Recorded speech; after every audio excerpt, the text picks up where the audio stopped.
작업의 아주 궁극적인 목표가 되겠죠. 이렇게 우리가 생각을 하고 예측하면서 들어가는 거죠. 훨씬 더 수월하게 문제를 풀 수 있습니다. 뭐야, 이거 문제가 좀 이상한데? 이거 잘못 만든 문제 아니야? 이런 생각이 들었었거든요. 네, 안녕하세요. 국어 강사 김남준입니다.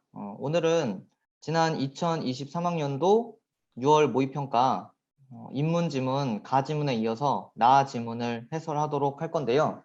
오늘 같은 경우에는 지난 가지문에서 가지문만으로는 풀기 어려워서 놔두었던 문제 해설들까지 나지문을 해설하고 모두 설명드리도록 하겠습니다. 이제 대략적으로 전반적인 시험지를 보신 분들은 알겠지만 가지문은 이제 중국에 대한 이야기였다면 나지문은 이제 조선에 대한 이야기라는 걸 확인할 수 있습니다. 근데 단순히 뭐 중국과 조선 이렇게만 우리가 머릿속에만 넣어두고 문제를 풀기보다는 중국과 조선 사이에 이제 역사서에 대한 내용인데 이 둘을 어떻게 하면은 서로 유사하고 어떻게 하면 서로 다른지 이런 것들 우리가 주목하면서 내용을 보고 문제를 풀면 훨씬 더 효율적으로 대처하고 효율적으로 대응할 수 있다는 사실을 제가 말씀을 드립니다. 자, 그러면은 요거를 우리가 요거에 집중하면서 나지문 들어가 보도록 하겠습니다. 네, 나지문입니다. 조선 초기에 진행된 고려 관련 역사서 편찬은 고려 멸망의 필연성과 조선 건국의 정당성을 드러내는 작업이었다고 합니다. 자, 제가 좀 전에 말씀드렸던 내용이 그대로 적용이 되는데요. 가지문, 잊어버렸을 수 있지만 가지문에서는 이제 진나라에 대한 어떻게 보면 색채를 지우는 방향으로서 이 육가라는 분이 이제 한나라에서 역사서를 어떻게 기록할 것인가 이런 거에 대한 고민을 한 내용이 주가 된다면 이제 나지문 같은 경우에는 그와는 어떻게 보면 유사하지만 조금 차이점으로서는 이제 당연히 지역이 다르기 때문에 나라가 다르겠죠. 고려라는 나라의 색채를 지우고 조선이라는 그 나라의 건국의 정당성을 어떻게 하면 세울 수 있을 것인가 요거에 대해서 이제 고민하는 것이 나지문의 핵심 내용이라는 것을 우리가 바로 확인할 수 있었습니다. 즉 그러면은 고려는 여기서 부정적인 지워야 되는 나라라면 조선은 여기서 긍정적인 우리가 뭔가를 세워야 되는 나라라는 것들 정당성을 확립해야 되는 나라라는 것을 머릿속에다 넣어놔야 되겠죠. 그리고 이제 가지문이랑 구별되게 밑줄을 쳐야 되기 때문에 저는 이제 나지문에서는 중요 부분에 이렇게 하늘색으로 밑줄을 치면서 내용을 보도록 하겠습니다. 자, 고려 멸망의 필연성과 여기서는 이제 고려만 밑줄 치면 고려에 대한 설명이 되니까요. 고려 멸망의 필연성, 조선 건국의 정당성을 모두 다 드러내는 이 작업이 뭐였냐면 고려 관련 역사서 편찬이었습니다. 됐죠? 자, 그 다음 편찬자들은 다양한 방식으로 고려와 조선의 차별성을 부각하고 고려보다 조선이 뛰어남을 설득하고자 했습니다. 자, 그러면은 다양한 방식으로 두 가지 목적을 추구했네요. 첫 번째는 차별성 부각이고요. 두 번째는 뛰어남을 설득하고자 했습니다. 자, 가장 큰 이유는 이 위에 제가 하늘색으로 밑줄 쳐놓은 고려 멸망의 필연성과 그 다음에 조선 건국의 정당성을 드러내기 위함이 이 작업의 아주 궁극적인 목표가 되겠죠. 자, 이렇게 우리가 세워놓고 그 다음에 이제 내용을 들어갑니다. 제가 이제 비문학을 읽을 때 강조하는 부분인데, 자, 1문단을 통해서 다음에 나올 내용을 예측할 수 있어야 됩니다. 자, 그러면 제가 지금 1문단을 읽었을 때 뒤에가 예측이 되죠. 아, 뒤에 내용은 그러면 고려와 조선의 차별성을 부각하고 고려보단 조선이 뛰어남을 설득하고자 한 것이겠구나. 이렇게 우리가 생각을 하고 예측하면서 들어가는 거죠. 자, 그럼 이제 갑니다. 태조의 명으로 고려 말에 찬술되었던 자료들을 모아 고려에 관한 역사서가 편찬이 되었습니다. 자, 일단 태조의 명으로 고려에 관한 역사서가 편찬이 되었습니다. 하지만 여기서 중요한 거는 자료들을 고려 말에 찬술되었던 자료들을 모았던 거예요. 즉, 여기서는 어떤 수정이 들어간 게 아니라 모은 거죠. 그러다 보니까 왕실이 아닌 편찬자의 주관이 개입되었다는, 자, 여기서 이 편찬자들은 당연히 누구였습니까? 고려 말에 창작했던 사람들이 되겠죠. 태조가 지은 게 아닌 거죠. 그렇기 때문에 편찬자의 주관이 개입되어서 비판이 제기되는 등 여러 문제점이 지적된 것이었겠죠. 그래서 이에 태종은, 자, 태조의 다음 왕이 등장했습니다. 자, 이런 것도 우리가 그 한국사 공부를 필수적으로 해야 되니까 미리 배경 지식 깔아놓으면 좋겠죠.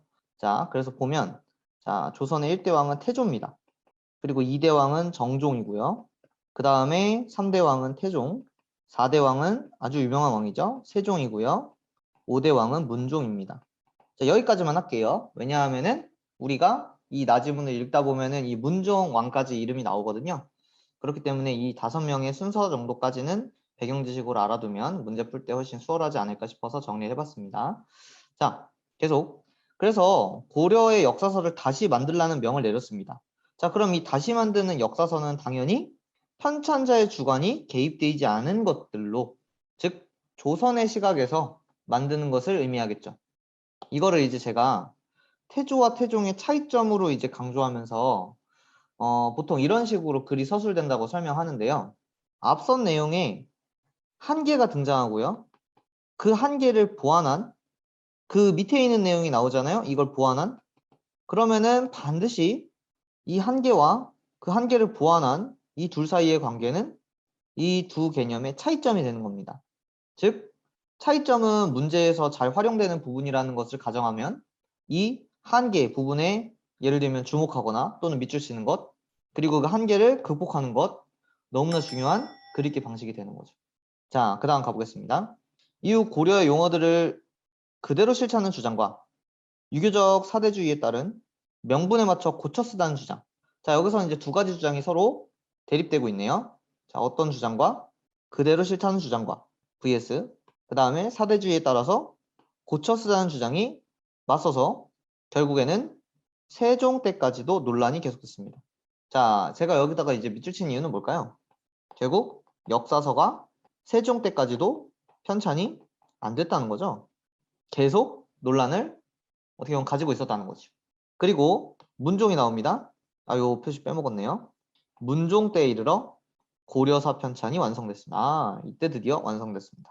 그러면 조선의 이제 그 왕 역사를 쭉쭉쭉 봤을 때 태조가 일단 고려 역사서 하나 만들었고요. 그 뒤에 노력은 했으나 결국에는 문종 때에 이르러서야 고려의 역사를 담은 책이 역사책이 편찬이 됐다는 사실. 이것도 내용 일치 불일치 문제에 활용될 수 있는 디테일이 되겠네요. 그 다음 보겠습니다. 이 과정에서 역사 연구에 관심을 기울인 세종은 이제 유명한 왕이 주인공으로 등장합니다. 경서가 학문의 근본이라면 역사서나 학문은 현실에서 구현하는 것으로 파악하고, 자, 이런 것들도 빼먹으면 안 되는 게요. 자, 뭐뭐 한다면 뭐뭐는 뭐뭐하고, 물론 이게 막 이제 조건을 주는 것처럼 볼 수 있어요. 이 라면 때문에. 근데 참 이 국어나 독서를 이제 가르칠 때 어려운 점이 어떤 하나의 형태만 가지고 반드시 A는 B라는 의미를 가졌다라고 설명하기 좀 어려운 부분이 있습니다. 자, 이거는 뭐 무슨 말인지 못 알아들은 친구들은 그냥 제가 예시를 통해 설명하는 걸로 알아들으시면 되고요. 이건 추후에 제가 따로 모아서 왜 국어가 특히 수학을 좋아하는 친구들, 과학을 좋아하는 친구들은 왜 국어가 그렇게 싫을까? 이거에 대한 제 원인 분석을 모아서 설명하는 날이 있을 테니까 그때 한번 다시 설명하도록 하겠습니다. 다시 이 라면이라는 부분이 이 경서와 역사서의 다른 점을 강조하는 거예요. 지금 여기서는. 그렇기 때문에 제가 여기 밑줄을 쳐놨습니다. 자, 경서는 학문의 근본이에요. 근데 역사서는요, 학문을 현실에서 구현하는 것입니다. 즉, 경서는 학문의 근본이라는 거는 말 그대로 그냥 기반, 배경, 바탕 같은 거라면 역사서는 그 바탕을 통해서 현실에 우리 눈앞에 보이게 만들어주는 겁니다. 그래서 여기서 이제 만약에 배경 지식이 좀 있는 친구들이라면 경서는 예를 들면 어떤 추상적인 것을 의미하고 역사서는 그거에 반대로 어떤 구체적인 것을 의미하겠구나라는 걸 알아들으면 너무나 훌륭하게 글을 읽은 것이죠. 자, 그러면 계속 보겠습니다. 집현전 학자들과의 경연이라는 건 이제 토론 배틀을 뜻하죠. 경서와 역사서에 대한 이해를 쌓아갔다고 합니다. 자, 그 다음 문단도 세종 얘기 나오니까 제가 좀 전에 말씀드린 것처럼 세종이 주인공이 맞네요. 중국과 우리나라의 흥망성쇠를 담은 치평요람의 편찬을 명하였고 집현전 학자들은 원까지의 중국 역사와 고려까지의 우리 역사를 정리하였습니다. 자, 이제 헷갈리면 안 됩니다. 자, 앞선 책이 있었어요. 태조와 문종 그 두 왕 때 왕이 뭐 온전히 혼자서 편찬하지 않았을 테니까 그 두 왕 때 편찬한 그 역사서는 고려의 역사만을 다룬 것이라면 세종은 지금 치평요람이라는 역사서, 즉 중국과 우리나라의 흥망성쇠를 담은 역사서를 명하였고요, 편찬을. 그래서 집현자 학자들은 원까지의 중국 역사, 원나라죠. 고려까지의 우리 역사를 정리를 한 것입니다. 그리고 정리 과정에서 주자학적 역사관이 담긴, 자, 주자학적은 이제 여기랑 비슷한 말이라고 보시면 돼요.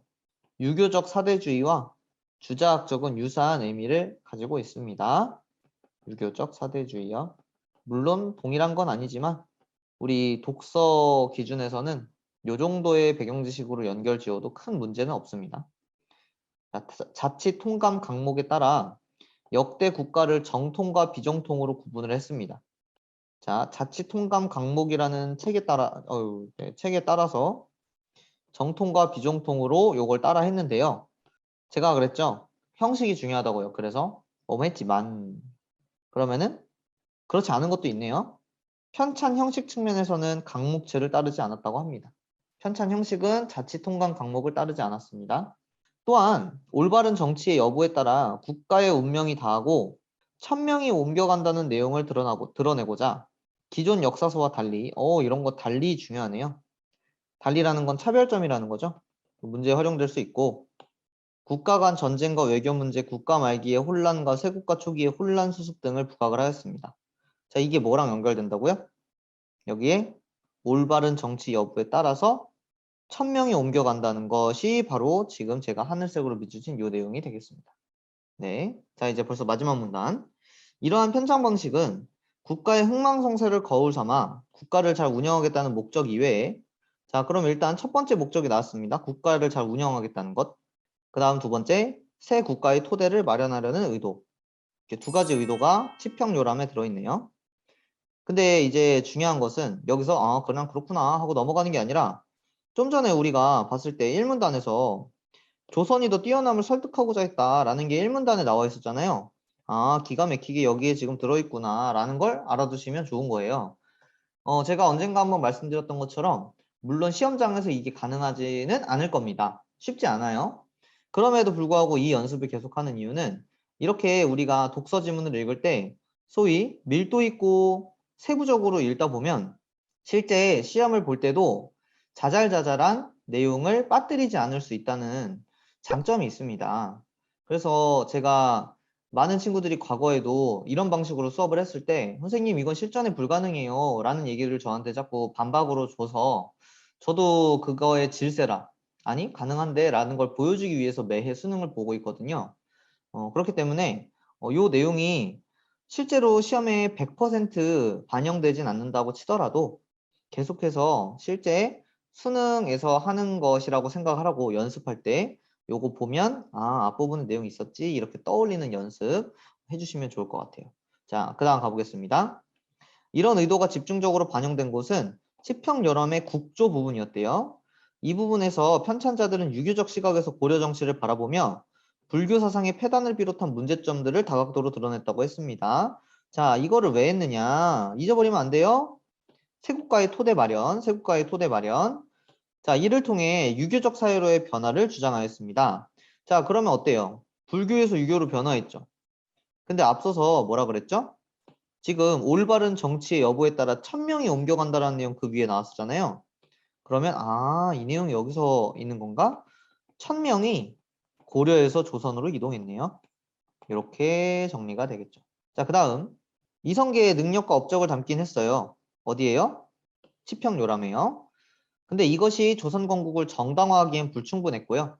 그래서 세종은 역사적 사실을 배경으로 조선 왕조의 우수성을 부각한 용비어천가라는 것의 편찬을 또 지시했습니다.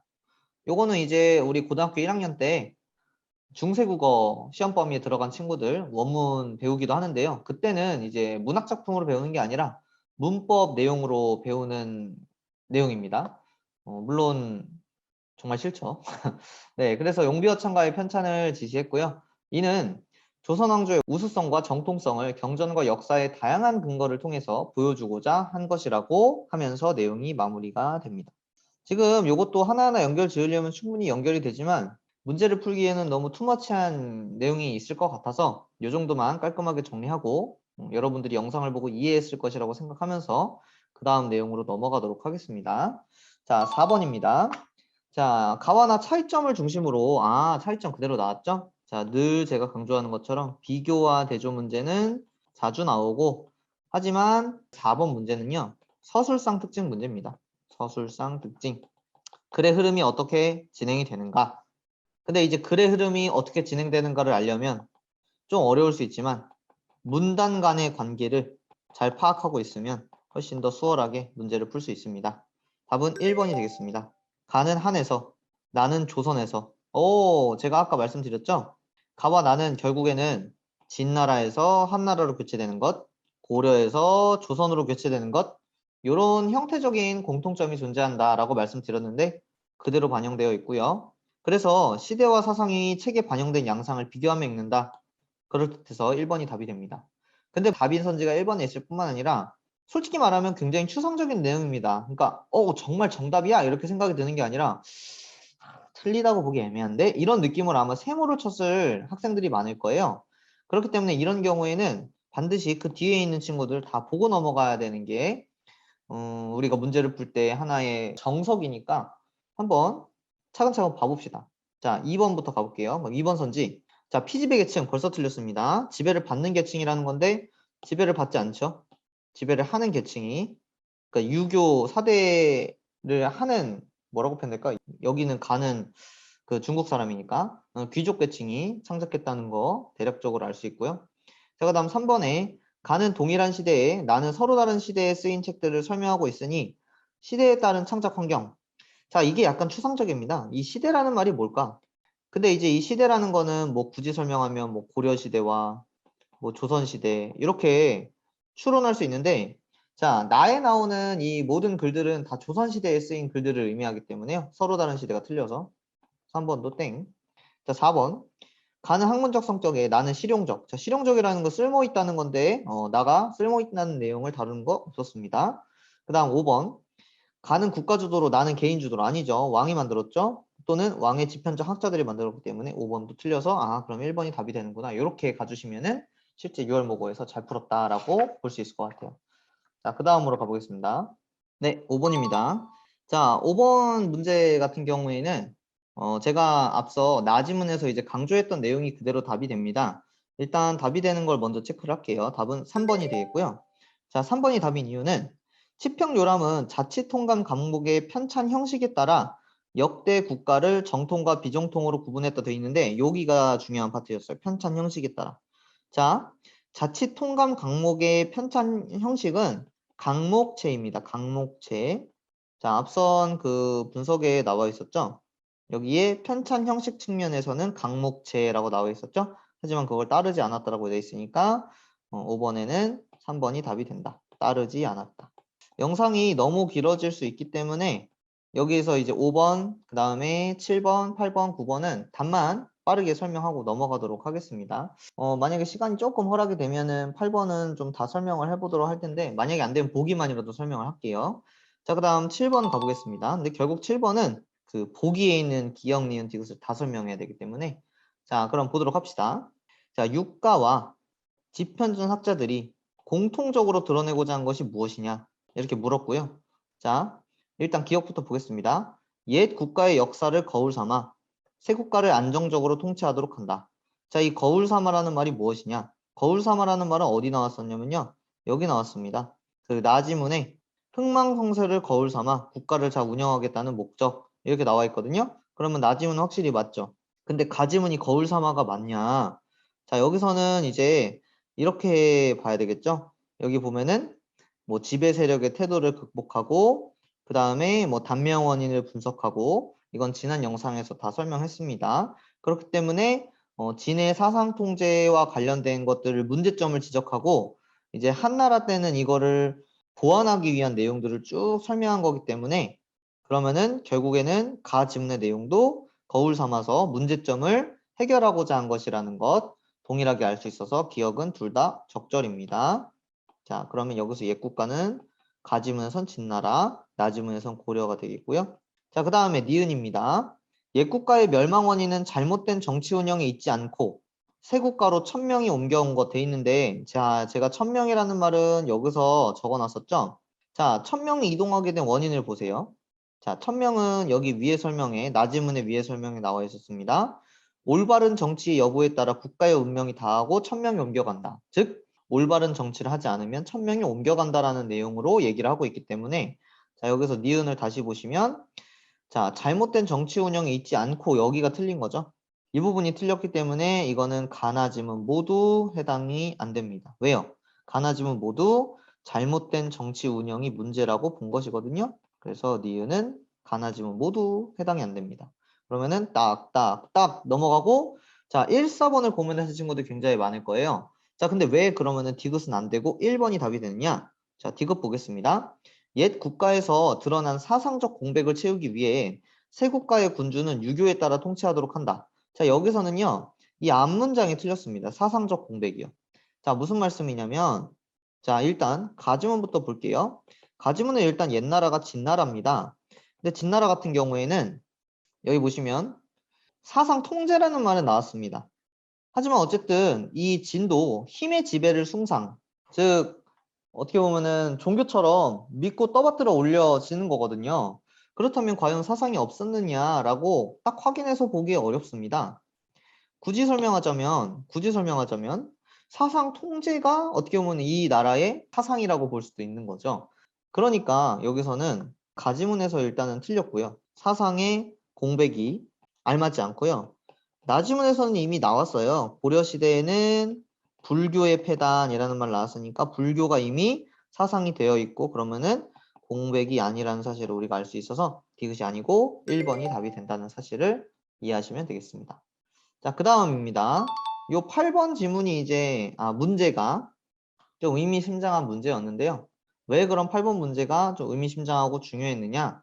자, 보기를 통해서 차근차근 보도록 합시다. 일단 보기를 보기 전에 발문을 볼게요. 자, 발문, 즉 문제를 보시면 이렇게 되어 있습니다. 보기는 동양 역사가들의 견해다. 그 다음에 이제 제가 좀 주목을 했는데요. 보기를 바탕으로 가나를 이해했다라는 말이 나와 있습니다.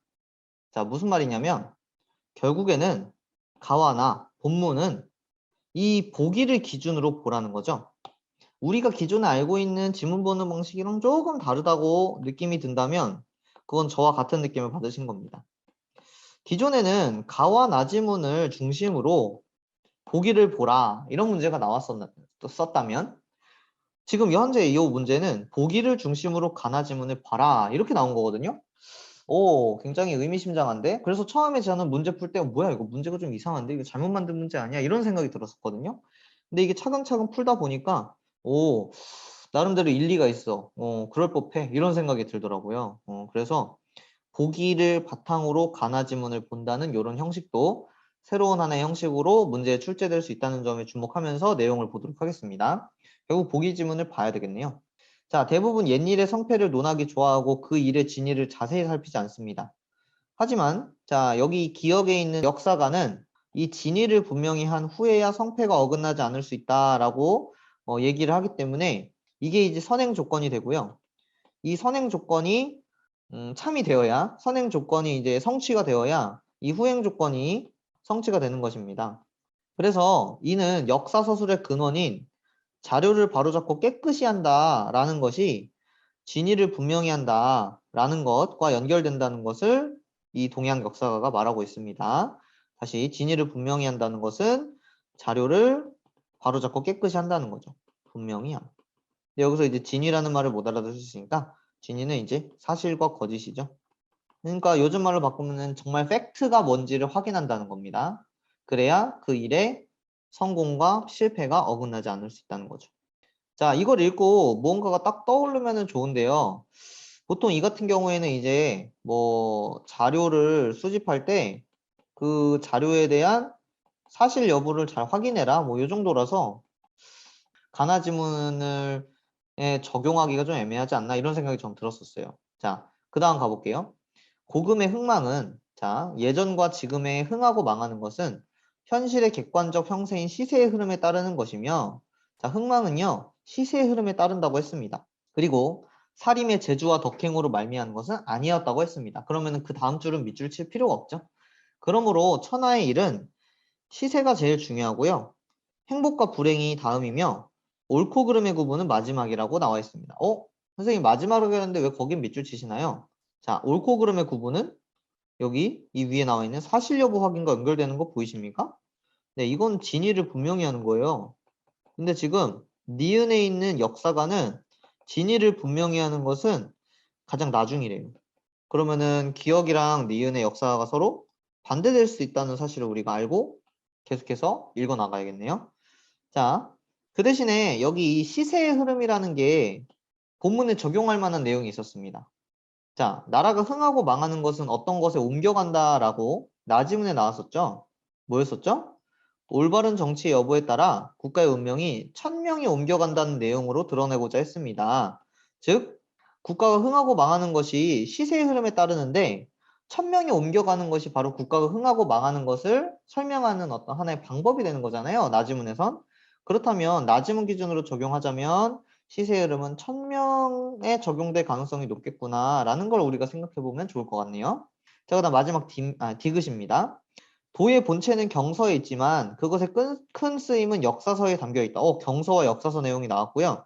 이걸 두루 구분했네요. 그러면 우리 나지문에서도 적용할 수 있죠? 자, 경서는 아까 말씀드렸던 세종의 그 경서에 대한 판단이네요. 학문의 근본. 근데 그 역사서 같은 경우에는 거기서 현실에서 구현하는 것이네요. 역사서는 현실에서 이것이 구현된 것. 그래서 제가 여기에 배경지식을 알고 있으면 좋은 게 내용은 추상적이고 여기 내용은 구체적이다고 생각하면 너무 좋다라고 말씀드렸던 거 여기 적용된다는 거 눈으로 보시면 되겠습니다. 자, 그 다음 계속 가볼게요. 역사란 선을 높이고 악을 낮추며 선을 권면하고 악을 징계하는 것입니다. 자, 역사라는 것은 선을 높이는 것이에요. 역사는 선을 높이는 거 equal 그리고 악을 낮추는 것도 equal 선을 권면하는 것도 equal 악을 징계하는 것도 equal입니다. 전부 다 같은 내용이에요. 즉 그러면 악을 만약에 높인다면 이것은 역사와 다르다는 것으로 연결 지으면 되겠죠? 자, 이렇게 보면 되겠습니다. 자, 요거 일단 답만 볼게요. 자, 답은 2번이었는데요. 기억의 관점에 따르면 고려사 편찬 과정에서 고려의 용어를 고쳐 쓰자고 한 의견은 고려의 용어를 고쳐 쓰자고 한 의견이 있었죠? 이게 어떤 의견이었죠? 이것은 유교 사대주의적 입장에서 고려 시대는 어쨌든 고려의 뭐 불교 용어들을 많이 사용했을 법한데 이제 그 용어를 쓰지 않겠다는 거라고 우리가 이해하시면 되겠고요. 그런데 그 다음이 이제 중요한 맥락이죠. 역사 서술의 근원인 자료를 바로잡고 깨끗이 하자는 것과 같은 의미가 아니냐라는 것에 이제 2번 선지가 답이 되는 것입니다. 적절하지 않아지는 거죠. 자, 그러면 자료를 바로잡는 것이 아까 말씀드렸던 것대로 팩트를 확인하는 것이에요. 자, 진위를 확인하는 것입니다. 진위를 분명히 하는 것. 자, 근데 이제 본문에 그런 내용이 나왔을까요? 고려 용어를 바로잡는 고쳐 쓰자고 하는 그 의견은 자료, 즉 사실과 거짓이 섞여 있어 라는 내용이 본문에 다뤄진 적이 없지요. 그렇기 때문에 2번이 답이 된다는 사실을 알아두시면 되겠습니다. 자, 그다음 마지막 9번입니다. 9번도 이게 어휘 문제인데 정답률이 꽤나 낮았습니다. 어휘 문제 치고는요. 자, 어떻게 어휘 문제가 이렇게 정답률이 낮을 수 있었을까? 자, 아마 1번이랑 3번을 고민을 하셨을까요? 보통 틀리신 분들은 그냥 1번 찍고 틀렸던데. 자, 답은 3번이 되고요.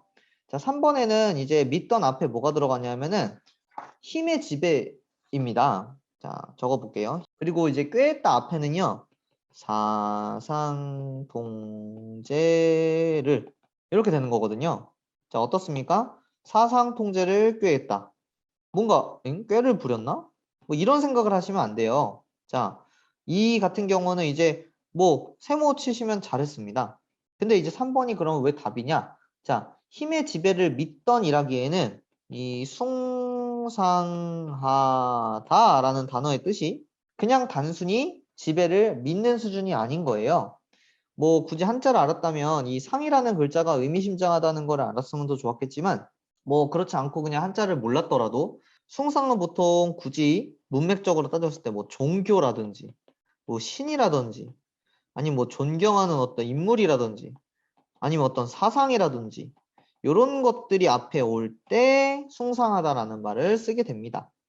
즉 다시 얘기하면 이 대상, 숭상하다라는 서술어의 대상들은 전부 다 존경하다, 존중하다, 높게 보다라는 의미가 포함되어 있는 거죠. 근데 이제 단순히 믿던으로 해버리면 그 의미가 조금 생략되는 면이 없지 않아 있기 때문에 물론 뭐 충분히 헷갈릴 수 있었지만 늘 그렇듯 이 문맥상이라는 문제는 앞에 있는 주어와 목적어와 부사어를 모두 다 판단을 하면서 문제를 풀어야 되기 때문에 이 부분에서 3번이 답이 됐다는 사실을 알아두시면 되겠습니다. 네, 여기까지 해서 오늘 계획했던 이문지문, 나지문 해설을 마치고요. 이제 추후에도 지속적으로 과학지문, 그 다음에 사회지문 분석 영상을 올리도록 할 건데요. 당연하게도 이제 문학 분석도 빠르게 찍어서 올릴 예정이니까요. 그 내용 확인하시고 많은 도움이 되셨으면 좋겠습니다.